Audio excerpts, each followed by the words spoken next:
मित्रा कुठं आहे का स्पॉट? आगे का? आगे कुठं बाबा?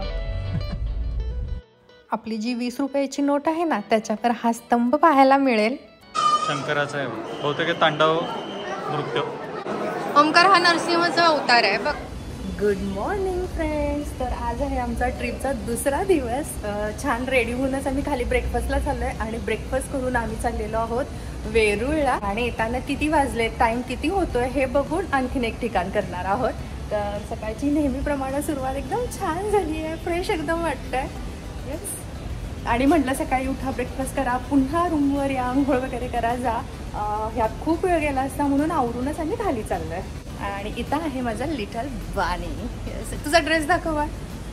याच्या आधीच्या व्हिडिओला एक कमेंट आली होती की पूनम तुझे ड्रेस खूप छान असतात आणि मुलांना मात्र तू असं पजामा टाईप ड्रेस घेतेस म्हणून. पहिली गोष्ट म्हणजे मुलं त्यांचे ड्रेस स्वतः चूज करतात आणि ते डिसाईड करून घालत असतात. दुसरी गोष्ट म्हणजे माझे ड्रेस आहेत ना, त्याच्यापेक्षा मुलांचे ड्रेस कितीतरी महाग आहेत ॲक्च्युली.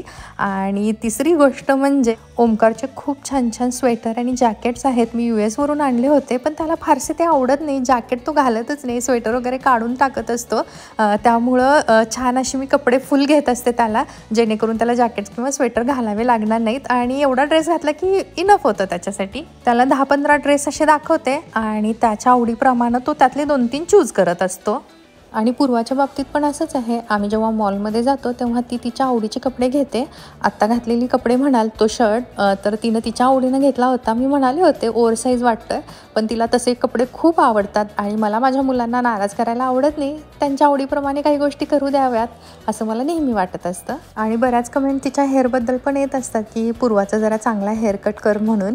आणि मी त्या कमेंट्स तिला दाखवल्यासुद्धा, पण तिचं असंच म्हणणं होतं की नाही, मला हेअरकट वगैरे करायचं नाही, मला माझे केस खूप आवडतात. असो, आता किती लोकांना आणि काय काय सांगणार आपण, नाही का. तर चला, ब्रेकफास्ट म्हणाल आजचा तर खूपच भारी आहे, अप्रतिम. आणि व्हरायटीसुद्धा इतकी आहे ना, म्हणजे फूड लवरची मज्जा.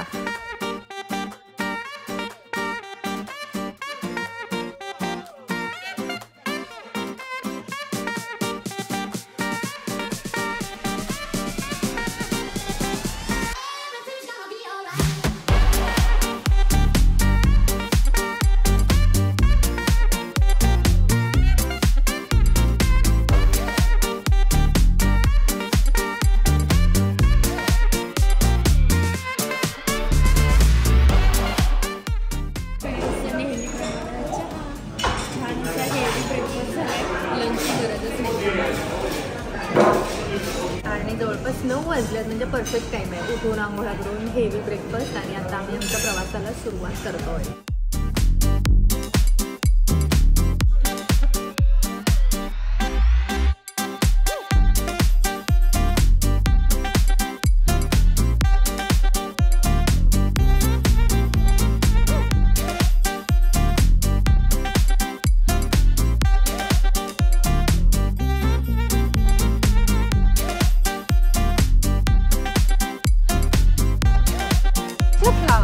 मला आवडलं तुझं कॉम्बिनेशन.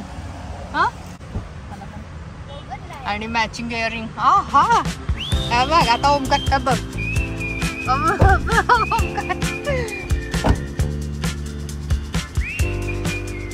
साहेब रेडी? रेडी. आपण ना आता पहिल्यांदा काय करू माहिती का? हां, कृष्णेश्वर, वेरूळ कृष्णेश्वर हे जवळजवळच. बरं, कृष्णेश्वराच्या मंदिराला जाऊयात. त्याच्यानंतर वेरूळ, आणि तिथून पुढं म्हणजे वेरूळ झालं येताना मग दौलत, म्हणजे किती वेळ मिळतो बघूया. त्यांना मग देवगिरीचा किल्ला करून. ओके. आणि आता वाजल्यात 9-10 झाल्यात आणि आम्ही आता निघतोय.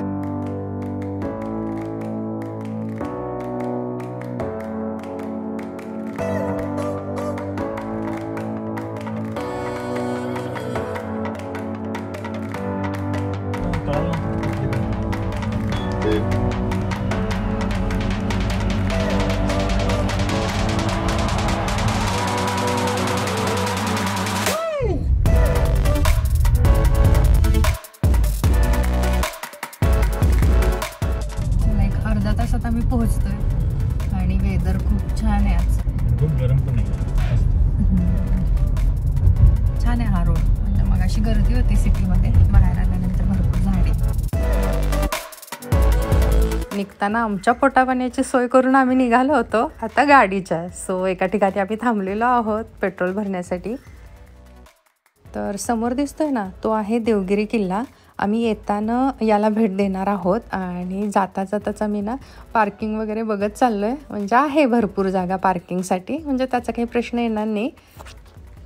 बऱ्यापैकी मोठा एरिया आहे पार्किंगचा आणि एखाद्या ठिकाणी आपण भेट द्यायला जायचं म्हटल्यानंतर गर्दी असते आणि पार्किंगची व्यवस्था असेल तर मग टेन्शन नसतं नाही का.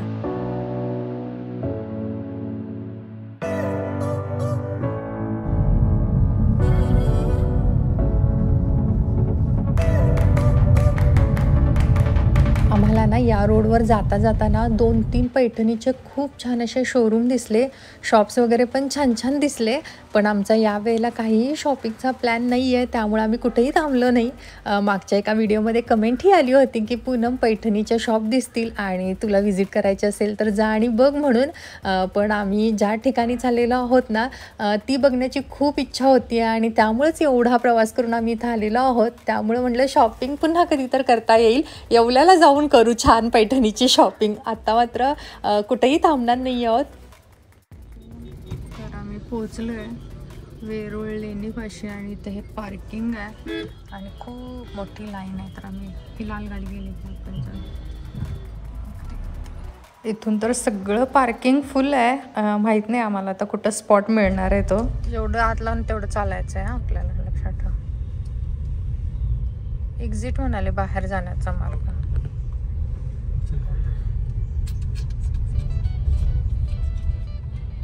कितने काढली होती ए मित्रा, कुठं आहे का रे स्पॉट? आगे आहे का? आगे कुठं बाबा. या बाजूचं तर सगळं पार्किंग फुल आहे. पुढं कुठं तरी त्यांनी पार्किंगची व्यवस्था केली आहे. जिथं कार लावेल ना तिथून आपल्याला पुन्हा चालत या गेटपर्यंत यावं लागेल, जिथून आपण सुरुवात केली होती तिथून. म्हणजे भरपूर गर्दी आहे, पार्किंग नाही म्हटलं. इंग्लिशमध्ये पण आहे का? हां, इंग्लिशमध्ये द्या, मुलांना पण वाचते.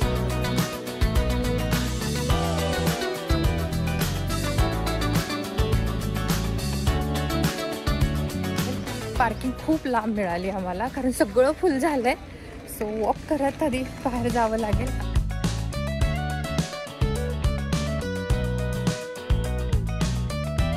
येताना ओमकारला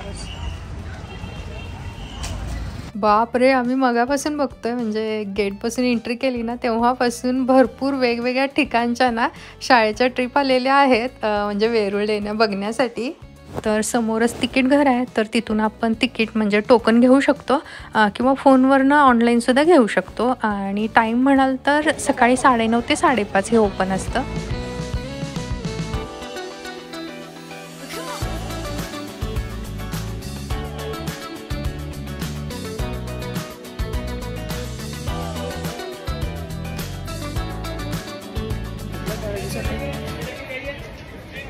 डॅडा विचारेल कुठल्या शाळेत, आम्ही पण शाळेतून असं द्यायचं.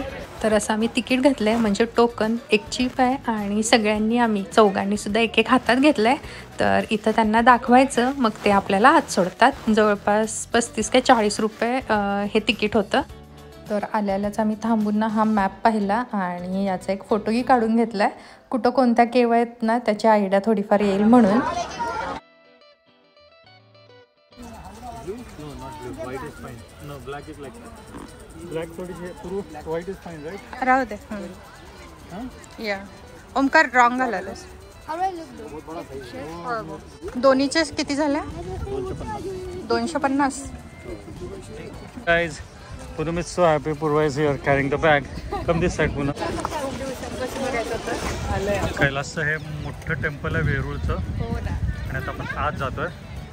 वाव, माझी तर इतक्या वर्षापासूनची विषय आहे ना पूर्वा. हे आपल्या भारत देशात इतक्या छान छान गोष्टी पाहण्यासारख्या आहेत ना, कधी कधी वाटतं आयुष्य कमी पडेल या गोष्टी पाहण्यासाठी आणि समजावून घेण्यासाठी. आणि आज आम्ही आलेलो आहोत आपल्या महाराष्ट्रातील जगप्रसिद्ध अशी वेरूळ लेणी पाहण्यासाठी. बौद्ध, हिंदू, जैन अशा एकूण 34 लेण्या आहेत आणि या लेणीला बघण्यासाठी हजारो लाखोंच्या संख्येनं भारतीय तसेच विदेशी पर्यटक दरवर्षी येत असतात आणि आमची ही खूप दिवसांपासूनची इच्छा आज पूर्ण होतीये. सुरुवातीला आपण पाहूयात कैलास लेणी. असं म्हणतात की ही पृथ्वीवर अवतरलेलं जणू स्वर्गच आहे. कैलास लेणीची निर्मिती आधी शिखर मग पाया अशी करण्यात आली आहे. आणि हे ऐकून तर आश्चर्यच वाटेल. कैलास लेणी मंदिर म्हणजे अखंड खडक शिलातून निर्माण केलेले अलौकिक शिल्पकला आहे. आज आम्ही अप्रतिम, अद्भुत, अचंबित, अद्वितीय, आश्चर्यजनक निर्मिती आम्ही स्वतःच्या डोळ्यांनी इतक्या जवळून पाहतोय ना. नाही, माझ्याकडे शब्दच नाही हे सगळं वर्णन करण्यासाठी. कसं वर्णन करू हे सगळं? खरंच हे सगळं बोलण्याच्या, सांगण्याच्या आणि लिहिण्याच्या पलीकडचं आहे. फक्त बघत बसावं असं वाटतंय.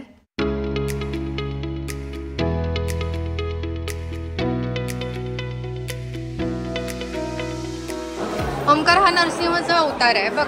कुठं ओमकार? भगवान विष्णूच्या दशावतारापैकी 4था अवतार हा.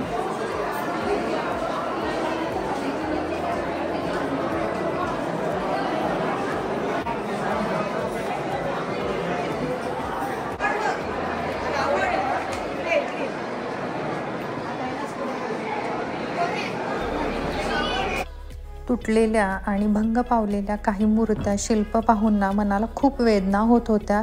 खूप वाईट वाटत होतं. कितीतरी लोकांनी खूप वर्ष मेहनत करून, तपस्या करून मला असं वाटते की हे शिल्प, या मूर्त्या बनवल्या होत्या आणि त्याची ही अवस्था बघून खरंच मन दुखावलं गेलं.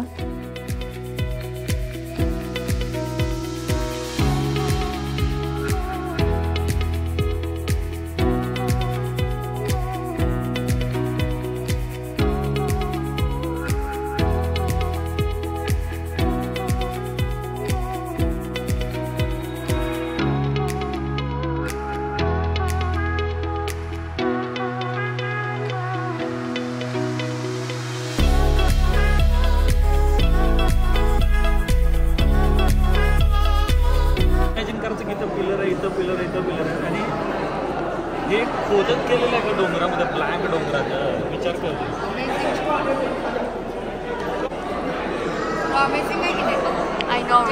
शिवदेवाचे निवासस्थान म्हणून या लेण्यांना कैलास लेणी असेही म्हणतात.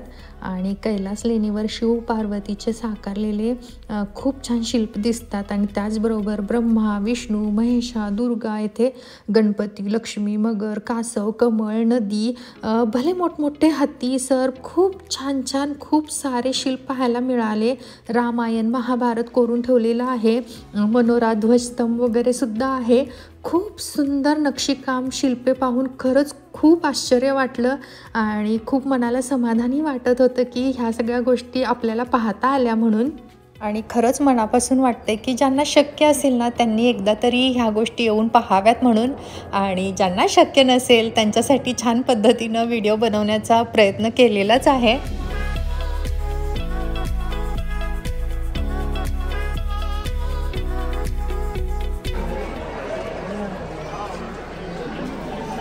शंकराचं आहे बहुतेक तांडव नृत्य.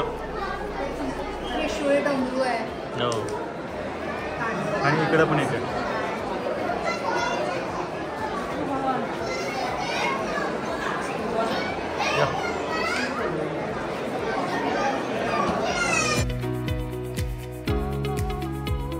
आपली जी 20 रुपयांची नोट आहे ना त्याच्यावर हा स्तंभ पाहायला मिळेल.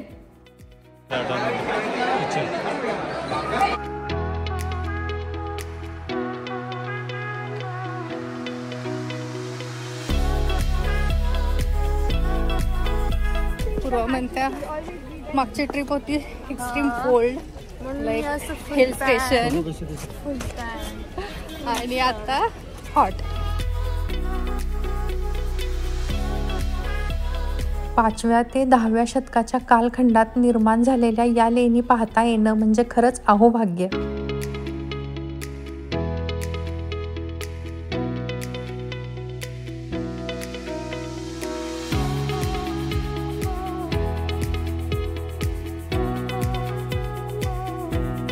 इथल्या सगळ्या गोष्टी बघून ना मला खरंच काही सुचत नाही आहे. इतकं सुंदर आहे ना हे सगळं. मी वेगळ्याच म्हणजे विश्वात आली आहे, वेगळ्याच ठिकाणी आले आहे असं वाटतंय. हे नंदी पण येतं बघ.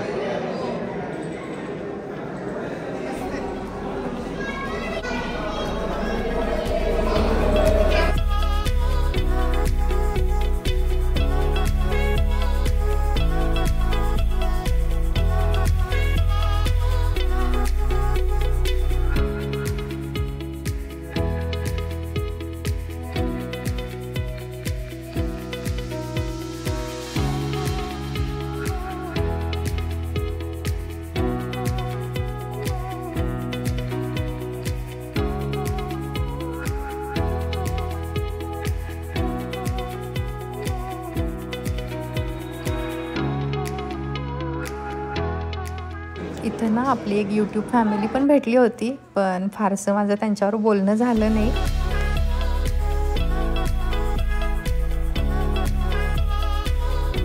Tired? Not tired, I'm hungry. Hungry? Let's go to eat. सगळा एवढा ब्रेकफास्ट केलेला आम्ही तो जिरलेला आहे फिरून फिरून. Where is my little bunny? Omkar. हां, कसं वाटलं पूनम? एवढा प्रवास करून आल्यासारखं म्हणजे वर्थ आहे. वर्थ आहे ना? एकदा तरी सगळ्यांनी येऊन बघायला पाहिजे ऍक्च्युली. हां, हे काय सिद्धेची आणि हे सगळे बर्ड ना, बर्ड क्रेझी होते. पण ते राईट बॉल चाललं होतं.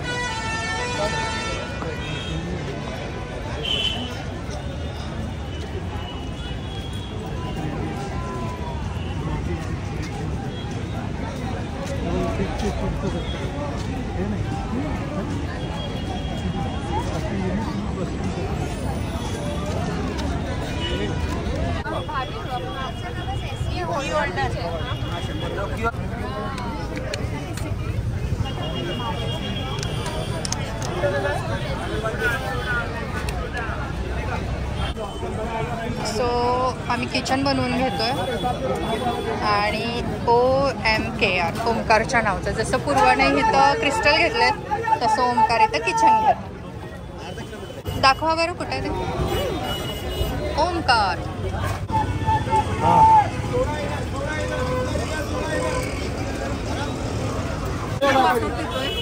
म्हणजे सेफ, सगळ्यात सेफ ऑप्शन आम्हाला हे वाटलं आता सध्या, कारण 2 दिवस फिरायचं आजारी नाही पडायचं.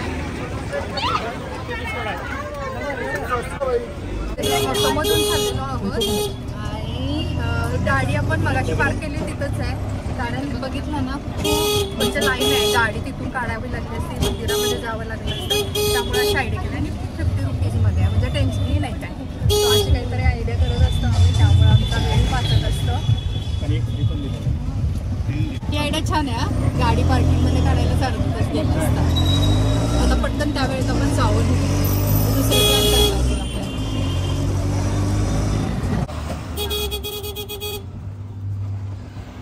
आणि आता आम्ही चाललेलो आहोत घृष्णेश्वर मंदिराला. आणि वेरूळ लेण्यापासून जवळच हे मंदिर आहे. भारतातील 12 ज्योतिर्लिंगापैकी एक.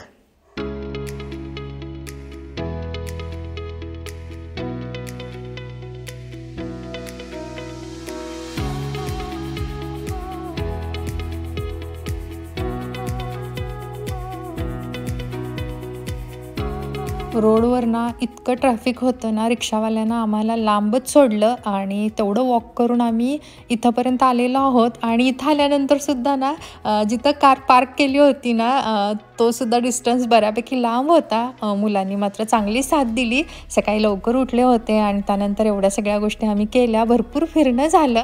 इथं जवळच कार पार्क केली आहे आणि मला जाताना असं वाटलं की इथं एकात रेस्टॉरंट असेल किंवा फ्रेश होता येईल आणि मुलांना खेळण्यासाठी काही ॲक्टिव्हिटीज असतील म्हणून. पण हे ठिकाण बंद आहे, माहीत नाही का ते.